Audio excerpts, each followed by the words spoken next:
Hello and welcome to the Will Leitch Show. I am the aforementioned Will Leitch. I thank you for spending part of your day with me. Today's episode is about selling out. A recurring topic on this show is how Generation X is the forgotten generation, the one that thought it was going to be massively important, but ended up lodged between boomers who never gave up their stranglehold on American culture and the millennials who will end up outnumbering everyone. Unless Beto O'Rourke somehow becomes president, Generation X will never have its moment.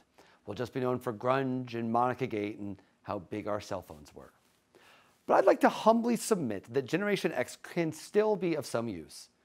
It should be more embarrassing to sell out.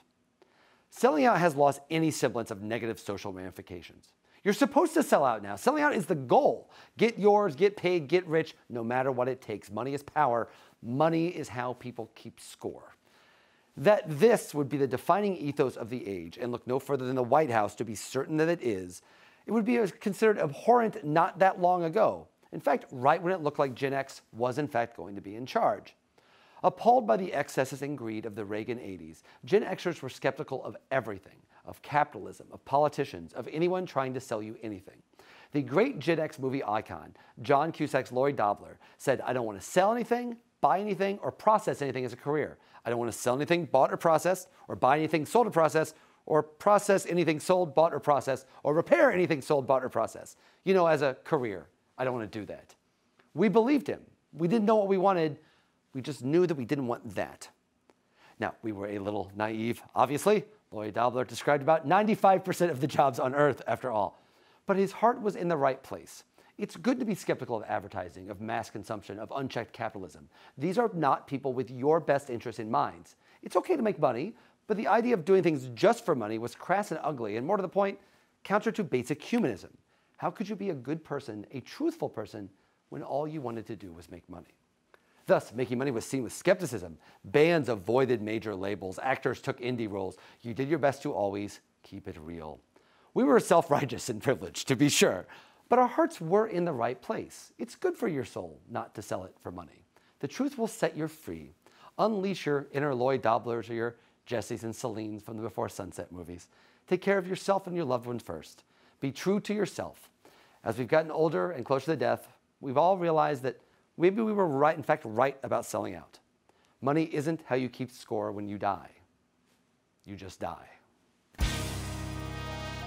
Today's guest is one of the more formidable comedic minds of the last quarter century, from his groundbreaking work with Bob Odenkirk on Mr. Show with Bob and Dave, to his work in films like The Post and Eternal Sunshine of the Spotless Mind, to, of course, his immortal role as Tobias Funke on Arrested Development. His new stand-up special is called Oh, Come On, and you can find it in both theaters and in on-demand venues like iTunes and Amazon starting May 10th. Please welcome the great David Cross. Sure. Oh, no. What's happening? Good. Very good, Will. Very good. That's good. Good. I feel obliged to ask. But why did we leave that back Pillows there are for weird. him? Yeah, I don't know why. That's part of my new stand-up. Pillows are weird. Yeah, we warned. Think this about stuff. it from the mankind cave times. Yeah. About pillows. It's weird. Like, how did they come up with pillows for the first time, right? Like, yeah. Sir, thank you for coming on. By all Thank you means. for having me. I want to talk today, before we get into the show and all the million things I want to talk to you about otherwise, the theme of the show today is selling out. And by that I mean, Wait a minute. No, don't worry. Yeah. Isn't it true, sir? Second.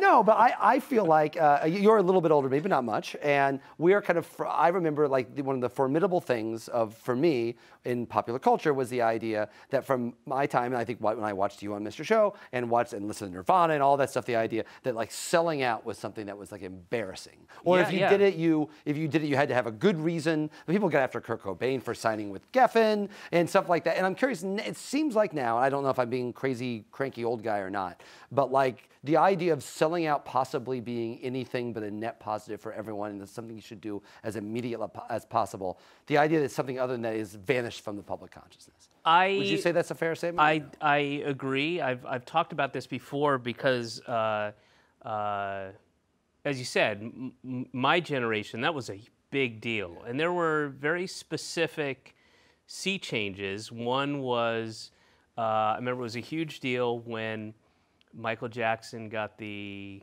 bought the Beatles catalog from Paul McCartney, and then he used Revolution for in a Nike ad, and that was like a big deal.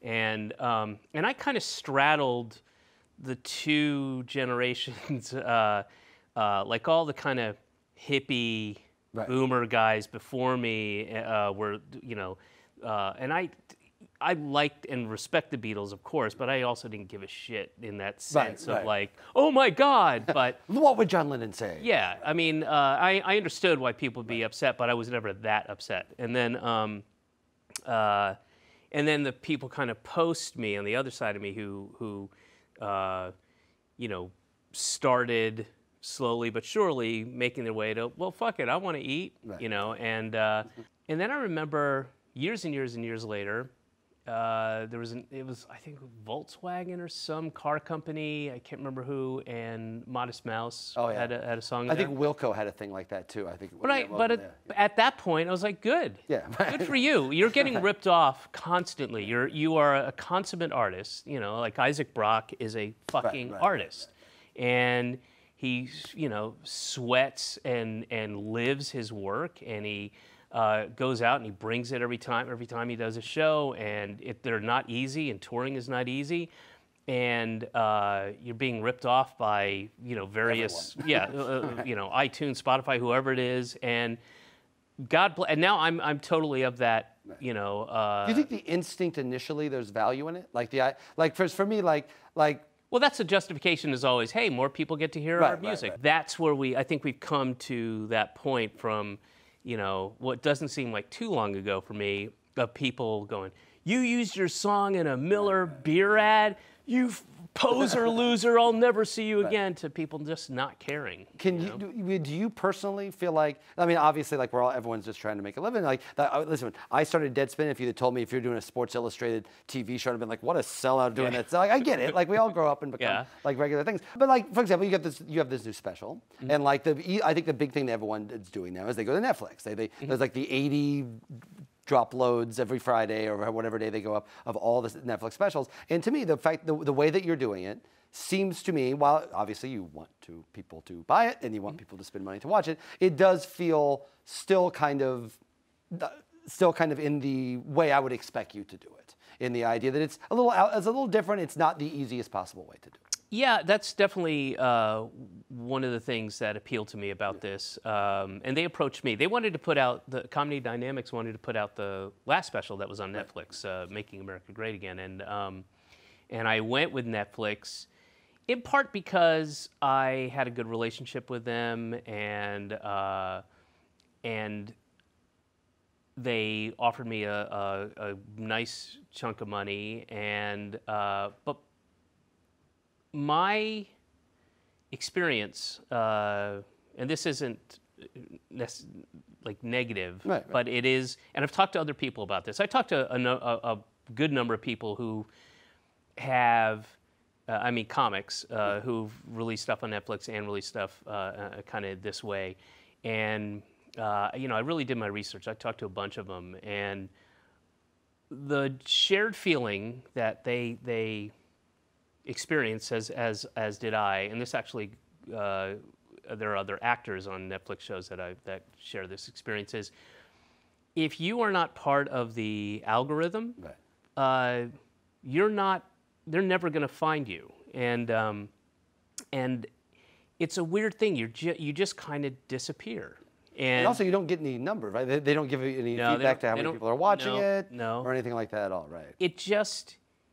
I can't tell you how many people that were, vaguely familiar with what I did, or maybe knew my acting, but like, oh, I didn't know you do stand-up, or you still do stand-up, or something like that, had no idea that I had a special on Netflix. A thing that they all have. A thing that they all have. And again, if you're not part of the algorithm, you just don't appear, and you just kind of get lost there. It just gets buried, and it really has to be searched for, and I don't think people are doing that. And I think in part because people are, myself included, very happy to sit back and scroll through the 40, 50 things they're offering like that.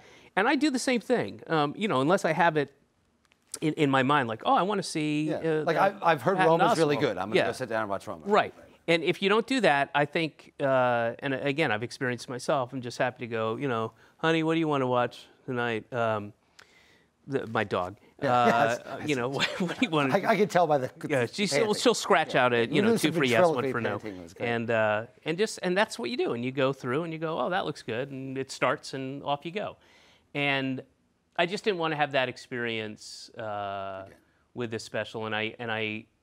And speaking to the first part of it, I'm always intrigued by, different ways to get your stuff out there. And I did that with my movie, which ended up on Netflix. Right. And I'm extremely appreciative of Netflix being a platform. But specifically speaking of like stand-up, I mean, I've had that experience where people are like, oh, I didn't know you had a special. Yeah. And it's like, yeah, you actually have to type my name in, and people just don't do that, Okay, frivolous questions of dubious import, questions specifically for you. It's been 20 years now. I have some Mr. Show questions for you. I want to know, as one of the people that has seen Run, Ronnie, Run, and has actually watched the film, are you angry about it, or have you made your peace with it? Oh, I made my peace with it. It was an unfortunate missed opportunity. I don't think the movie is that the problem, a big problem I have with it, and I speak for Bob as well, is that we know how good it could have been with what we shot and how we would have constructed it and how we were, it's an old maxim, but it's true. You can make or break a movie in editing. We can absolutely change it. You can make it a dark comedy, a light comedy, a drama. You can take it and everything happens in editing. And with the footage that we assembled and where we were starting to try to take it, what our intent was, would have been quite a different, less conventional storytelling movie with really just the funniest stuff we could get. And we had a lot of funny stuff in there. And the show a Mr. Show fan would expect. The movie a Mr. Show fan would expect. Yes. Well, what we expected. But Bob and I, that was part of the disappointment and the bitterness, was like, we all expected this. Of course, we're going to do this way. But there were other elements involved with the film who were like, this is my chance to become a big Hollywood director. Theoretically speaking. No, not theoretically. Yeah, I know. I'm just trying to be. And that's where, and we were condescended to and marginalized once we were done. Once the movie, like, we literally shot the last shot, Bob and I were really starting, between everybody involved in the post and the studio, which was New Line, we were just relegated to, and they were humoring us. And it's a strange, very frustrating thing to experience, and it really made you, even though I was an adult, it made me feel like a dumb kid, and we were made to feel, it's odd as an adult, as a person in your, who's accomplished something, and we were both in our, mid to late 30s at that point, and we both felt like those kind of little kids, like standing in the offices at New Line while marketing was, you could tell they were humoring us. They only had this meeting because we asked for it, and they're like, they're the actors. Who cares what the and it was a really. Was that the worst experience? Is that the worst experience you've had, movie, television-wise? You don't have to tell me what another worse one was, but would you say that was the worst one? That one was. There was one other experience I had that was not in the same realm, because, Run, Ronnie, Run, as I said, was supposed to be just another step. Right. We were going to hopefully make movies and employ all our friends and all those people you saw on Mr. Show, and you kind of help to define what comedy was and what comedy. We were hoping to bring that aesthetic that we had with the TV show into movies, and then whatever else came after that, producing other stuff, and it just got halted, and we weren't prepared for that. We were surprised by that, and it was also easily preventable, and it was ugly, and it was weird, And we found out we were lied to on multiple occasions. Like, so have you seen it? Have you seen the movie at all in the last 10 years? No, not in the last 10 years. I probably saw it. I can remember the last time I saw like half of it before I turned it off. It was some friends were over. It was I was in my first apartment in the East Village, so that would have been 2001. Oh, so that's the last time I saw it. Speaking of Bob, I had read a story, and I can't imagine this is true. I didn't believe it was true at the time, so I want you to see if you can confirm or deny. The Post, according to the story, the casting directors of the movie did not know that you guys had done Mr. Show together. No, Spielberg didn't know. Spielberg didn't know. Okay. Spielberg didn't know. The casting director said, "Don't tell him." Okay. That's. Okay. I'm disappointed that he wasn't watching Mr. Show in the late. No, he didn't know. He was very Amistad at the time. He was very caught up in that. He was only watching sketch shows about slavery. Yeah, that's true. That's true. That was a boom time for those. And that, boy, talk about a great experience. I mean, that was top 5 greatest. Did you ever tell him? Like, did you guys ever like? Did you and Bob be like, yeah? So we have like a very famous comedy show that we did together, or did you just pretend like you did not know each other on set? Well, no. What happened the very first day of shooting, and he shot on film, right. So. We would, and because of the choreography of his shots, it's a quick shoot too. I think he did like. It was because of the Trump stuff, they wanted to turn around very quickly, and but he would have the camera come in here, then lighting would change and shift, and you'd have to move everything. This is all in one shot, and then the guy would get on a wheelchair, they'd back him up, and the camera would come off, and they'd have all this stuff would be very choreographed, and it wasn't shot digitally, so you couldn't just do take after take. So we'd do a lot of rehearsals, and then we'd shoot it once or twice, maybe. And he and his team have like an amazing shorthand at this point, and they're just about as professional as you could ever imagine. I read another interview that you did where you said you can tell how what kind of David Cross fan anyone is to a degree of 95%. Yeah, how they know me. Yeah, within a short amount of time. Ethnicity, the way they're dressed, okay. and I'm not 100% correct, but yeah, pretty close. Like if somebody's going like, "Hey," and I just hear that, and at this point I know what it is. I can turn around and I can say that's either Mr. Show, Arrested Development, Scary Movie 2, Men in Black, and occasionally, in lesser time, a little less, you get Chicken Pot Pie, Stand Up, Todd Margaret. Are there any Alvin and the Chipmunks people? Yeah, they're younger. They tend to skew younger. Well, I guess they're older now, right? I guess. I'm a big fan of your work in Alvin's Chipmunk Town. Yes. Yeah. But so okay, you just became you're a dad now. You're a dad now. Yep. And one of the things I'm curious about this. I tried to watch your special, but the password didn't work. So I tried. I'm telling you that's true. Sam is my booker. She can confirm. She got not an angry email, but a slightly befuddled email from me. That's why I said I have not seen the special, because I don't know if you talk about being a dad. I addressed that immediately. I would say the first. Not the very beginning of the special, but once we're kind of into it, the first third, if not more, of the special are dad jokes, and I address it. Right. And I address the hypocrisy, so based on my own past material. Right. Oh, I'm well aware of it. Yeah, and so is the audience. And listen, the audience I do it too. Like I write about my kids constantly. But the thing is, I'm coming up with a unique spin. Oh, on okay, it, good. And mine's justified because it's. Right. Well, is it possible not to? Right? Like I have to tell you, all the things. Well, I talk about. I address all that. And okay, sorry. Not in a.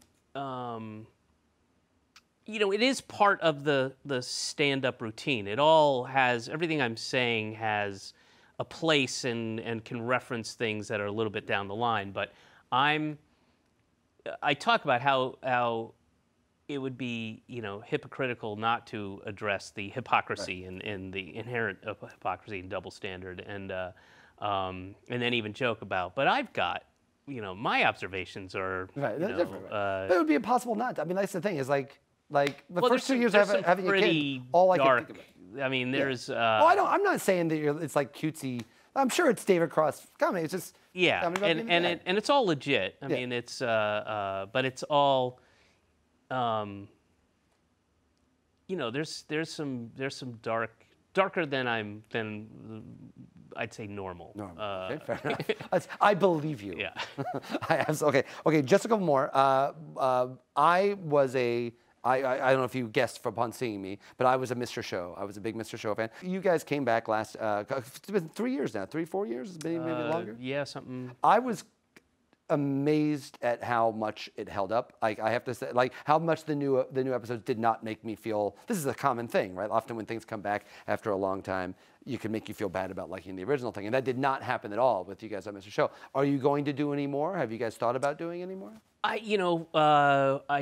get this question a lot, as does Bob, and it really, we would love to. We're very close friends, good friends, have remained so, have worked with each other on each other's projects, helped each other along the way, and absolutely we want to and intend on continuing collaborating on things. We just did shows a couple weeks ago. We did 2 shows at the Bell House in Brooklyn, and then I flew out to LA last month, and then did 3 shows at Largo, and it was just him and I riffing, fucking around on stage, and various guests and stuff. But it wasn't like we did a full-on sketch show or anything, and it was so much fun. And we both are.